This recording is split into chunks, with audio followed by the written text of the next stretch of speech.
28절에서 34절 말씀입니다.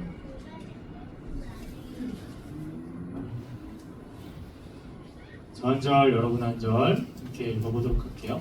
야곱이 유다를 요셉에게 미리 보내어 자기를 고센으로 인도하게 하고 다 고센 땅에 이르니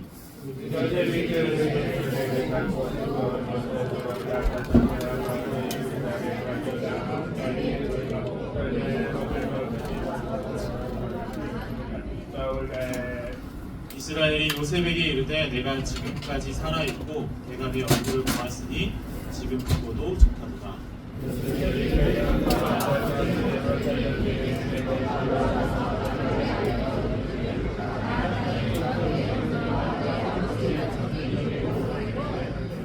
그들은 목자들이라 목축하는 사람들이므로 그들의 양과 소와 모든 소유를 이끌고 왔나이다 하리니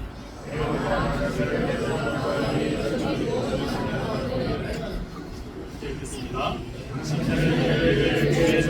어렸을 때부터 지금까지 목축하는 자들이었는데 우리와 우리 손자가 다 가만히 나아서서 외국 사람은 다 목숨을 가지니 여기나니 당신들이 사람의 삶에 여러분 이분이 누구라고 했었죠?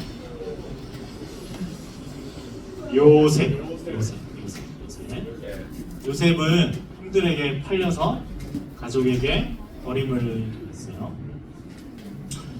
그리고 요셉은 또 애굽에 가서 이집트에 가서 종으로 팔려게 돼서 세상으로부터 버림받게 됐죠. 그리고 요셉은 정말 열심히 성실하게 살았음에도 불구하고 누명을 쓰고 감옥에 가게 됐어요. 그래서 자신의 성실함조차 요셉을 버리게 되는, 가족도 버리고 세상도 버리고 자기 자신도 버리게 되는 그런 참혹한 상황에 처하게 됐어요. 그래서 요셉이 어떻게 했어요? 목매달아 죽었습니까? 안 죽었죠. 하나님은 이 요셉을 세상은 다 버리고 가족도 버리고 자기 자신의 성실함도 요셉을 버렸지만 하나님은 버리지 않으셨어요. 그래서 바로 총리가 되게 했어요. 여러분, 이것은 요셉의 성공 스토리가 아니에요. 하나님의 약속의 성취였어요. 무엇이냐면 아브라함에게 했던 약속이었어요. 너를 축복하는 사람에게는 내가 복을 베풀고 너는 저주하는 사람에게는 내가 저주를 내릴 것이다. 땅에 사는 모든 민족이 너로 말미암아 복을 받을 것이다. 그래서 가뭄 가운데 양식이 없던 이들이 이 요셉에게 찾아와 양식을 얻고 생명을 얻고 복을 누리게 됐어요. 만약에 생명을 누릴 수 있도록 하는 것이 총리가 아니라 다른 역할이었다면 하나님은 요셉을 다른 역할을 만드셨을 거예요. 그러니까 총리가 되기 위한 성공 스토리가 아니라 하나님은 하나님의 약속, 땅에 사는 모든 민족이 너로 말미암아 복을 받게 될 것이라는 그 약속을 만들기 위해 세상도 이 약속을 이루지 못하기에 막기 위해 버렸고 가족도 이 약속을 이루지 못하기에 버리고 요셉 자신도 이 약속을 지키지 못하기에 버렸지만 하나님의 약속은 어떻게 됐어요? 이루어졌다, 이루어지지 않았다? 하나님의 약속은 이루어지게 돼요. 무조건이에요. 그래서 요셉이 형들을 만났을 때 요셉이 하는 이야기가 뭐였냐면 우리 같이 한 목소리로 이거 읽어볼까요? 시작! 그러나 이제는 걱정하지 마십시오. 자책하지도 마십시오. 형님들이 나를 이곳에 팔아넘기긴 하였습니다만 그것은 하나님 형님들보다 앞서서 나를 여기에 보내셔서 우리의 목숨을 살려주시려고 그렇게 하신 것입니다. 요셉은 알았어요. 세상이 버리고 가족이 버리고 나 자신이 나를 버리지만 하나님의 약속은 나를 보호해주고 하나님의 약속이 나를 살리셨구나 하고 그 약속을 말하고 있는 거예요. 여러분들 목숨을 살려주시려고 복이 되게 하기 되게 위해 목숨을 살려주시고 복이 되게 하시기 위해서 나를 이곳에 보냈습니다. 그리고 오늘 함께 읽었던 말씀의 장면, 요셉이 드디어 아버지를 만나게 됩니다. 여러분 요셉은 성경을 읽어보면 재밌는 건 요셉은 맨날 울어요. 몇 번이나 울었다고 말해요. 아빠를 만나서도 엄청 울었던 것 같아요. 그리고 자기 친족들에게 말해요. 뭘 얘기하냐면 나는 곧 죽는다. 그러나 하나님께서 반드시 너희를 돌보시고 너희를 이 땅에서 인도하여 내셔서 아브라함과 이삭과 야곱에게 맹세하신 땅에 이르게 하실 것이다. 요셉은 또 다른 약속을 알고 있었어요. 뭐였냐면 지금 우리는 이집트 땅, 애굽 땅에 살고 있지만 하나님께서는 어떤 약속? 가나안 땅에 가게 하실 것이라는 약속을 또 하나 알고 있었어요. 그래서 요셉은 이스라엘 자손에게 맹세하며 일렀어요. 하나님께서 반드시 너희를 돌보신 날이 오는데 그때 너희는 나의 뼈를 이곳에서 옮겨서 그리로 가져가야 된다. 그러니까 무슨 말이냐면 지금 당장은 이집트 땅에 살고 있지만 너희들은 하나님의 약속으로 가나안 땅에 갈 거니까 그 약속을 의지하고 내가 죽거든 나의 뼈도 이집트 땅에 남겨두지 말고 가나안 땅으로 가져갔으면 좋겠다 라는 그 약속을 또 알고 있었어요. 요셉은 하나님의 약속이 성취됐다는 걸 알았어요? 몰랐어요? 알았어요. 그러니 또 다른 약속, 가나안 땅에 갈 것이라는 그 약속을 이루어질 것이라 생각했어요? 이루어지지 않을 것이라 생각했어요? 이루어질 거라 생각했어요. 굉장히 중요한 포인트예요, 여러분. 그래서 요셉은 어떻게 하냐면 무엇을 알았냐면 하나님의 약속을 알았어요. 지금 살고 있는 이 땅이 아닌 가나안 땅에 살 것을 알았어요. 그래서 그 약속을 알았던 요셉은 현재의 삶에 충실했어요. 무슨 말이냐면 아버지 야곱을 데리고 바로에게로 찾아가요. 바로에게로 찾아가서 무슨 얘기를 하냐면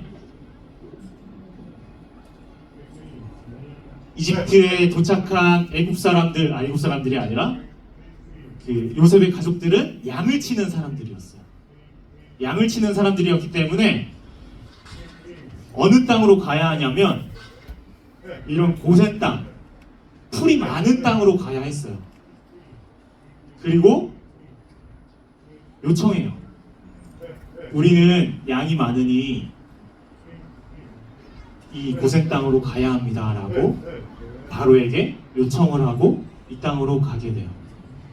그리고 나서는 또 중요한 게 뭐가 있냐면 이집트 사람들은 이 양을 치는 사람들을 싫어했어요. 그래서 중요한 것이 무엇이냐면 요셉의 머리에는 분명히 하나님께서 이 땅에서 이스라엘 사람들을 많이 생산이래. 많이 태어나게 한 다음에 이 사람들을 가나안 땅으로 끌고 간다는 걸 알고 있었어요. 그 약속을 알고 있었단 말이에요. 그러려면 여기 있는 이집트 사람들과 결혼하면 안 됐어요. 결혼해서 이 당시에는 유일신 하나님만 있다라는 생각이 아니라 모든 것에 신이 있다 생각했어요. 그러니까 이 사람들하고 결혼을 하면 이 사람들의 신을 어떻게 돼요? 받아들이게 되죠. 그러니 이 고센 땅에서만 살게 해야 했고 양을 치니 그들과 분리시켜야 했어요. 그래야 나중에 가나안 땅으로 갈 때 이 사람들이 가족들을 버리고 갈 수 없잖아요. 그러니까 갈 수 있도록 그런 장치를 마련하는 거예요.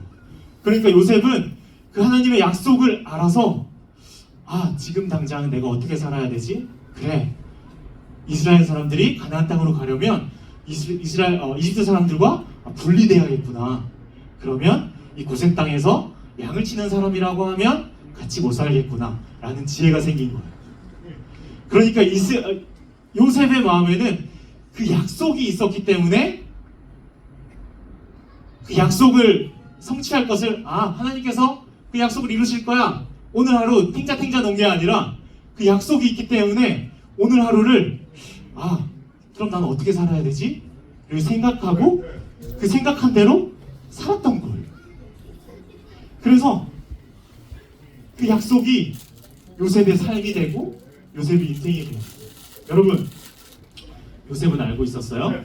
지금 살고 있는 곳이 영원한 땅이 아닌 잠시 거주하는 걸 알고 있었어요. 하나님께서 우리에게 주신 약속이 있어요, 여러분. 요셉에게도 복이 될 것이라 가나안 땅에 갈 것이라는 약속을 해주셨듯이 우리에게도 약속이 있어요. 뭐냐면 첫 번째 약속은 예수님이 언제나 함께 하실 것이래요. 지금도 예수님이 함께 하세요. 그리고 두 번째 약속은 예수님께서 부활하셔서 하늘나라에 가신 모습 그대로 다시 오실 거래요.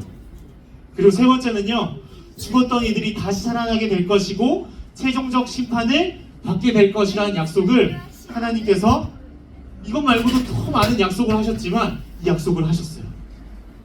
그러면 이거는 미래의 일이 아니에요.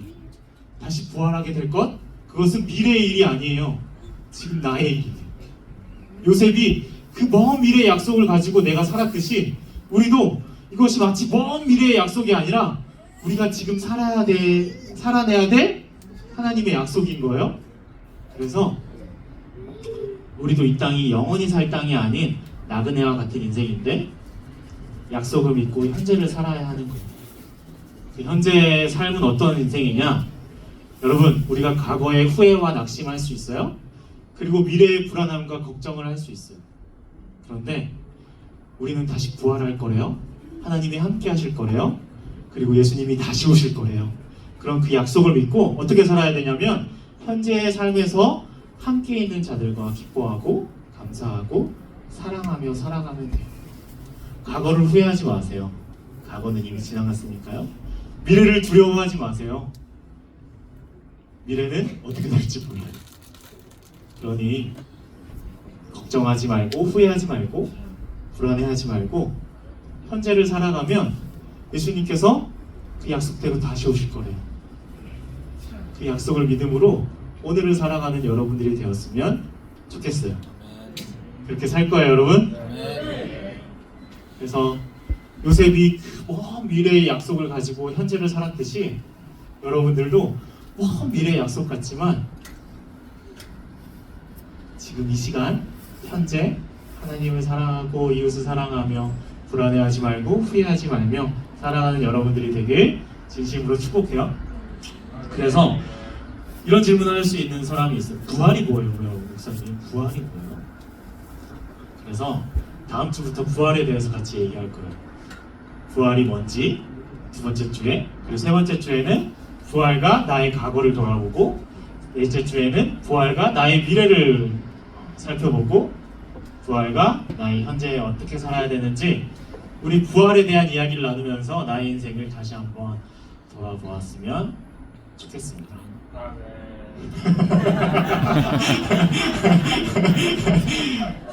너무 짱이에요.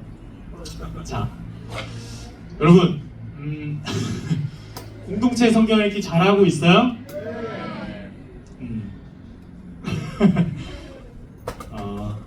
그래요. 원래 제가 기도하고 저별로 흩어진 다음에 이걸 하려고 그랬어요. 제가 기도할게요. 하나님 감사합니다. 요셉이 하나님께서 주신 약속이 이루어지는 것을 그의 인생을 통해서 보았습니다. 그리고 또 다른 약속으로 자신의 현재의 삶을 살았습니다. 하나님, 우리에게 주신 약속이 있습니다. 부활하실 것이고 새 생명으로 태어나게 하실 것이고 예수님께서 함께 하실 것이고 예수님이 다시 돌아오실 것이라는 그 약속을 우리에게 하여 주셨습니다. 하나님, 그 약속을 믿고 후회하지 않게 하시고 그 약속을 믿고 불안해하지 않게 하시고 현재의 삶 가운데 하나님을 사랑하고 이웃을 사랑하며 살아갈 수 있는 귀한 여기 있는 한 사람 한 사람 되게 하여 주시옵소서. 감사합니다. 거룩하신 예수님의 이름으로 기도드립니다. 아멘. 여러분, 우리 조별로 한번 흩어져 볼까요? 조별로.